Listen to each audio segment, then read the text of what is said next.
Hello everybody and welcome to a brand new episode of NBA The Show. I'm your host Justin Zumoff and today we will be discussing some amazing topics. Westbrook is back. Westbrook left with a single coverage. We will also be analyzing the MVP candidates so far this year. Russel just let it fly and put it in. Davis, who leads the NBA in that category. What a move! And then the jumper. We will also get to check out the top 10 dunks so far this season. Chanace, look out below. Wide open, up it goes. Also, we will be talking about teams that have surprised me thus far this year. That's all you got. Lob for lead. Yes! Yes! He's already off the. Now, does he kick the ball? Yeah, he kicks the ball. That's an automatic technical. The guy they used to call Air Canada. Let's get this show started.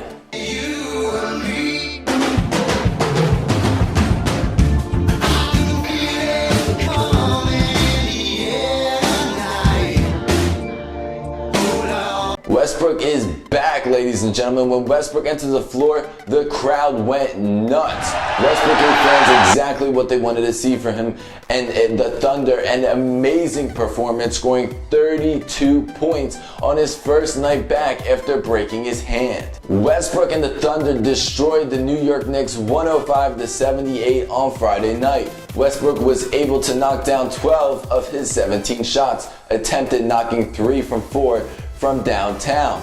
Not only did he shoot well, but he also poured in 8 assists and 7 rebounds in just 23 minutes of work, and then his night was over. With Kevin Durant out and more than likely the rest of the year, will Westbrook be able to corral this young yet talented Thunder team to the Western Conference playoffs, or will the strong-sided Western Conference teams such as the Grizzlies, Clippers, Trailblazers, Warriors, Houston, Spurs, and Mavericks have something to say about it? Okay, well, I talked enough about how great Westbrook is and did that night. Now let's check out some footage from Friday night as the Oklahoma City Thunder take down the New York Knicks. Now let's check out some plays of Westbrook coming back. Here we can see Westbrook with the blow by and a vigorous slam down the lane. Here we show it one more time.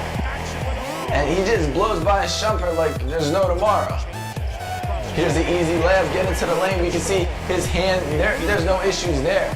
Easy layup in the lane. Pass out, screen and roll. Westbrook shot away 3. He was 3 for 4 from the game from 3, making a bunch of jumpers. You know, the step-up jumper is his game, as we see right here. Little screen. Again, Ibaka is a great pick man. Setting the pick for Westbrook, who knocks down the 3. Stepping up on Prigioni, who is not even defending him, and giving him these wide open jumpers. Prigioni, not one of the best defensive players in this league. Westbrook with a great outlook pass to Serge Ibaka, who finishes down low. That's the pass that Serge Ibaka needs. And another step-up jumper for Westbrook. He was on fire, making over 60% of his shots this game. Dalembert has no chance on Westbrook as he drives to the lane, and Jose Calderon on him, and he gets the great pass to Perry Jones. Another step up. This is just his game. You cannot give Westbrook the step-up jumpers. That's an all-day shot for him, and if he continues at this rate, the Thunder have a good chance of making playoffs. The MVP ladder. There are so many talented players in this league. However, we can only pick out 10 possible candidates for MVP this season so far. Sad to say, Kevin Durant will not be an MVP this year. First on our list is Marc Gasol. Up from last year, Marc Gasol is now at 20.6 per game compared to last year's 14.6. His blocks are up as well to 1.6 blocks per game. He is now rebounding just over 8 rebounds per game and dishes out 3.5 assists per game, shooting 50% from the floor. We can easily see why Marc Gasol is a candidate for MVP and leading this team in scoring and having an amazing record of 14-2. Second on this list, which is actually first on my list, my personal favorite, Anthony Davis, who I feel is the best power forward in the NBA. The reason why Davis is not ahead of Gasol is because the team standings. AD is averaging 24.4 points per game, up almost 3 points per game from last year. He's also having a great year in rebounding and steals and blocks with 11.1 rebounds per game, 3.2 blocks per game, and 2.1 steals per game. All this while shooting 55% from the field and a great free throw shooter at 80% this year. This shows why Anthony Davis is a great candidate for MVP this season. Coming in third place is my boy Steph Curry. The second half, well actually the first half of the Splash Brothers. Possibly the best point guard in the NBA. Curry is averaging 24.3 points per game while amazing other stats like 5.4 rebounds per game, 7.6 assists per game, 2 steals per game, while shooting 49% from the floor and 42% from behind the arc. Also outstanding free throw shooter at 93% this year, one of the top free throw shooters in the game. Seeing these amazing stats is why we can see why he's the MVP candidate and also one of the best point guards in the NBA. Next on our list is the guy who I feel doesn't belong here, however, is not my choice. Kyle Lowry may not be one of the biggest players in the game, but with numbers like 18.6 per game, 6.4 assists, 5.2 rebounds per game, maybe he doesn't have to be the biggest guy. With teammates like DeRozan going down with an injury, Lowry will have to step up even more. The Raptors are first in the East with a record of 13-3 and can thank Lowry for most of those wins. However, if the Raptors were on the losing side and the losing end, I feel that Lowry would not be credited as much and not be in the discussion for the MVP race. Next up on our list is the shooting guard, James Harden. Some say he's the best, some say he's even better than Kobe. Well, scoring just under 25 points per game, shooting 39% from the field and 31% from behind the arc, we can see that he is putting up less shots than Kobe per game and even better percentages. Along with the great scoring, Harden is also a tenacious rebounder and is also a great assist man with numbers like 6.3 rebounds per game and 6.7 assists per game. We can see Harden is no slouch to the game, and this is why he is a 2014-2015 NBA MVP candidate. Honestly, our next person that we're going to speak about, I feel is the best shooting guard in the NBA, and that is Klay Thompson, who is only second to Warriors Stephen Curry. I mean, these guys are on the same team. So putting up great numbers when you have another guy who's also putting up great numbers isn't the easiest thing to do in the world. He is the best shooting guard in my opinion, and I will prove why at 23.5 points per game, shooting an amazing 44% from the field and 43% from behind the arc. Most efficient shooting guard this season behind Dwayne Wade. However, we will not talk about his injury prone or point production this season. However, he is the best shooting guard in the NBA, Dwayne Wade.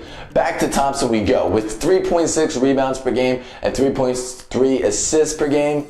These are only numbers I can find holding Thompson back from being an elite player in this league, but we will take the 87% free throw shooting and call this Klay Thompson MVP discussion adjourned. Mr. LeBron James is putting up some remarkable numbers like he always does, but his team is in a position nobody thought they would be in. However, they did win their last 3 games, but it has been a back and forth adventure for this Cavaliers team. With numbers like 25 points per game on 47% shooting from the field and 38% from behind the arc, we can see his numbers are down from last year with the Miami Heat, and there is a reason for that.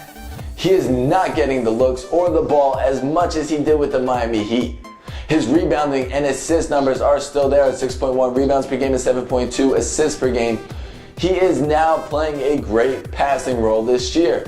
These numbers led up to LeBron being 7th place for MVP in just 14 games played. It's hard to see where he will be when it's all said and done. Next on our list is DeMarcus Cousins. As we know Cousins for being immature, he is also one of the most dominant big men in the NBA.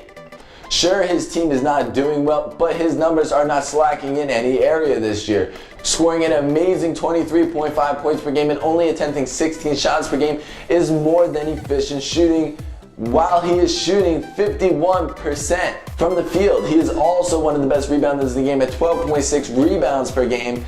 And for a big man, not a bad pass at all with 2.4 assists per game. By the way, did we forget to mention that he shoots free throws better than Dwight Howard will ever shoot free throws? Cousin is shooting free throws at 80% from the free throw line this year. I honestly feel he is the best center in the NBA and has proved it in every category this season, and is playing less minutes and attempting fewer shots per game than last year.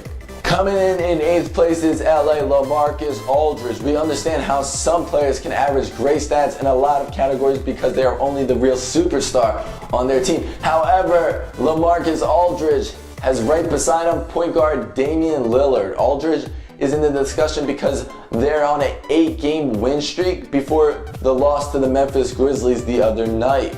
With numbers down from last year, Aldridge is averaging 21 points per game on 44% shooting, which is not too great.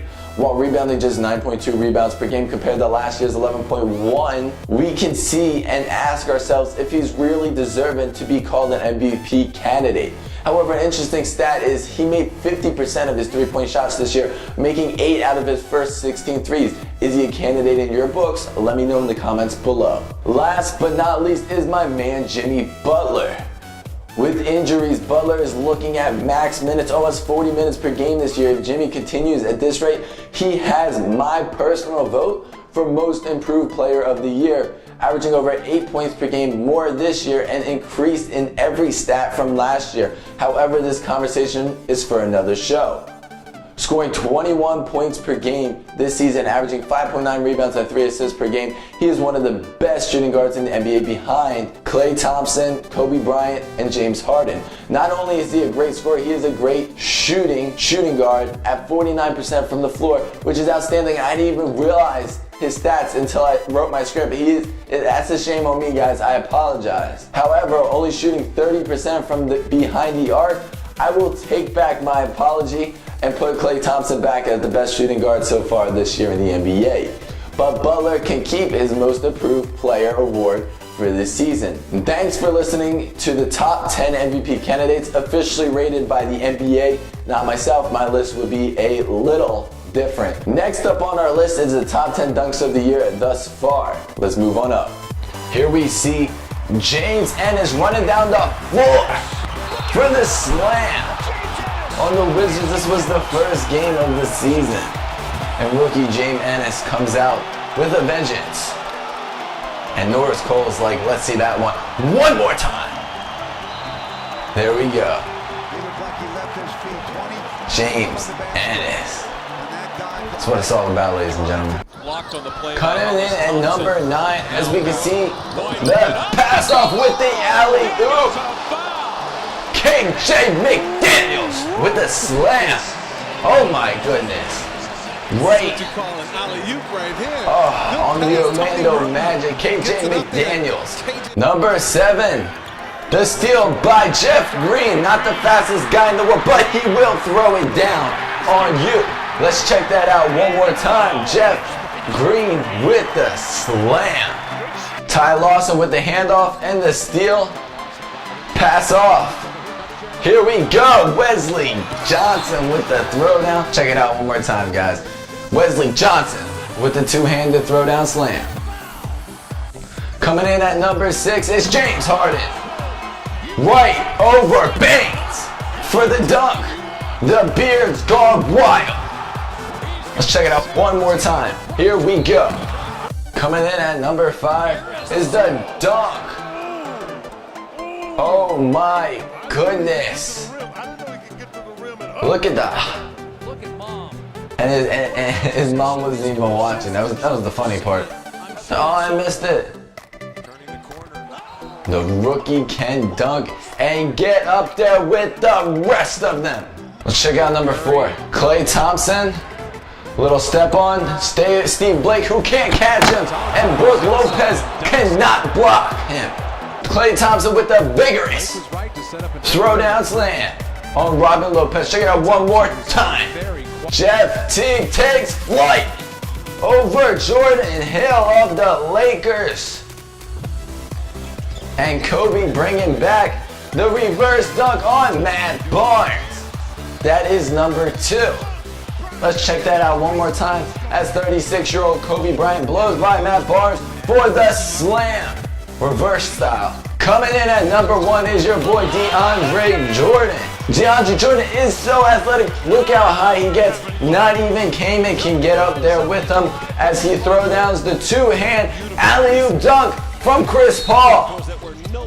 Here we go one more time. Such an athletic big man. Thanks for watching the top 10 dunks, guys. Team surprises so far this year. A lot of teams have surprised me this year. However, only 8 have made the list, and I will put them in order from most surprised team to least surprised. Just because there are the least surprised on my list does not mean they did not surprise me at all. That may be an oxymoron. Okay, enough blabbering. Let's rack them up one by one. The biggest surprise to me this year has to be the Milwaukee Bucks at 10-7, while Brandon Knight being the leading scorer at over 17 points per game and will have a great chance at the All-Star game this year, with rookie Jabari Parker leading the way for Rookie of the Year, almost averaging 12 points per game and 6 rebounds per game. This Bucks team has some young players who can really shine, and great veteran leadership from Ilyasova, Zaza Pachulia, and Jared Dudley. Can Coach Kidd and the new look Bucks continue to surprise me and others? Let's check back with the Bucks in a few months. Second on my list is the Memphis Grizzlies at 14-2, taking out the Trailblazers the other night. Marc Gasol, one of our MVP candidates, is leading this young team in scoring thus so far this season. Behind him is no surprise Mike Conley, who is one of the most underrated point guards in the NBA. And also, this team is full of talented players with great veteran leadership with Zach Randolph, Courtney Lee, Tony Allen, Tayshaun Prince, Vince Carter. We can see why the Memphis Grizzlies is first overall in the NBA standings and second on my list of biggest surprise this season in the NBA. Coming in third place is the Toronto Raptors. At 13-3, the Raptors surprised a lot so far this year. However, DeRozan has just went down with an injury. The Raptors may fall down in the rankings. At 13-3, the Raptors surprised a lot so far this year. However, with DeRozan's recent injury, the Raptors may fall down on this rankings. Surprises from this team player-wise is Lou Williams, the former Sixers, is averaging 14.3 points per game and a great shooting percentage is helping this team in scoring nonetheless. Terrence Ross is kind of disappointing this year to me. However, big man Valanciunas is playing a heck of a season so far. With great veteran leadership like James Johnson, Hansbrough, Fields, Patterson, Vasquez, and Johnson, I can see why this Raptors team ranks first in the East, but not for long unless DeRozan can heal quick. Next up on my list, coming in fourth place, is the Cleveland Cavaliers. LeBron James, Kyrie Irving, Kevin Love. Do I have to say anything else? The best player in the world with one of the youngest, most talented point guards in the NBA, and maybe the second or third best power forward in the NBA, being 8-7 this year. It is no excuse for the talent that they have to be 8-7. I think the reason they aren't doing amazing is because LeBron James stole Mike Miller and James Jones from the Miami Heat and only playing them 2 minutes combined per game. Karma. Just playing. Lakers 3-13. Are you kidding me? I honestly thought they were going to come out of the season looking better than this. Julius Randle is talented, but not enough to sink the Lakers ship. Kobe back from injury, and the Lakers' record seems to be worse than last year. All hope came when the Lakers shooting guard Swaggy P, Nick Young, came back. Thank God. They ended up winning 2 straight games and then evidently dropping 4 straight games, and the hope ship in LA has ran out of gas. Lakers fans can only pray for a lottery pick and hope that Julius Randle comes back healthy, and I also hope that Steve Nash actually retired. Swapping Gasol for Boozer was not a great idea. However, Boozer is not playing awful this year, putting up 12.8 points per game and over 6 rebounds per game. Another huge surprise to me in the player category is Jordan Hill, putting up 13 points per game and just over 9 rebounds per game. Other than a couple guys in double figures, there is no help from this Lakers bench squad, with players like Ryan Kelly, Ronnie Price, Jordan Clarkson, Robert Sacre, Wayne Ellington, and Wesley Johnson. We don't see any big name talent here. Coming in 6th place is the 76ers. I used to be a huge Sixers fan during the AI era. No, not the Andre Iguodala era. I'm referring to Allen freaking Iverson. Yeah, I'm talking about practice. The Sixers are very disappointing and fans are so bored that they're reading the paper. During games, it's so boring. Tony Rowan, Nerlens Noel, and Michael Carter-Williams need to find a way to get these Sixers in gear and get their first win. They came close in many games, but evidently failed. I predict the Sixers will go 8-74 this year, sad to say. Second to last on my list is the Oklahoma City Thunder at 5-12. I knew the Oklahoma City were not going to be great with Kevin Durant and Westbrook out. But before Westbrook returned, just 4-12, it's a joke. This Thunder team has talented players with Reggie Jackson put up 19.5 points per game, 5.3 rebounds per game, and 7.5 assists per game. This is another player who could possibly win the Most Improved Player award this year if he can keep up those stats. Also, big man Serge Ibaka numbers are not so great this year, and it's kind of surprised. You would think that his numbers would increase with KD and Westbrook out. However, Ibaka is a catch and shoot player or prefers to catch the ball down low and do his work on the post-up. Westbrook and KD would always give the ball down low to Ibaka for a great efficient shot. Anthony Morrow was starting out the season strong, as well as Perry Jones and Jeremy Lamb. OKC's bench is not so strong with backups like Steven Adams, Lance Thomason, Perkins, Robertson Collins, Jarrett, and Ish Smith. I will predict this Oklahoma City will shape up if Westbrook can continue putting up numbers like he did Friday night against the New York Knicks. If he does, this team has a good chance at the playoffs. Last on my list is the Charlotte Hornets. Let's just start off with Lance Stevenson is overrated. Even coach Steve Clifford said he's not a star. Sad to say, Lance is the fifth highest scoring player on this Hornets team, who is struggling severely. If Gary Neal and MKG are outscoring you, it's a problem. With underrated center Al Jefferson leading the pack at 20 points per game and only two other players scoring in double figures, this Hornets team may not even make the playoffs this year with an awful record of 4-14, which is worse than last year at this time of the season. Thank you all so much for watching this brand new episode of NBA The Show. I hope to see you guys back for next episode. We will be having some guest stars coming in via Skype over the next few episodes. We will also be looking for that perfect co-host to sit beside me to help me co-host my show. Until then, see you guys next time.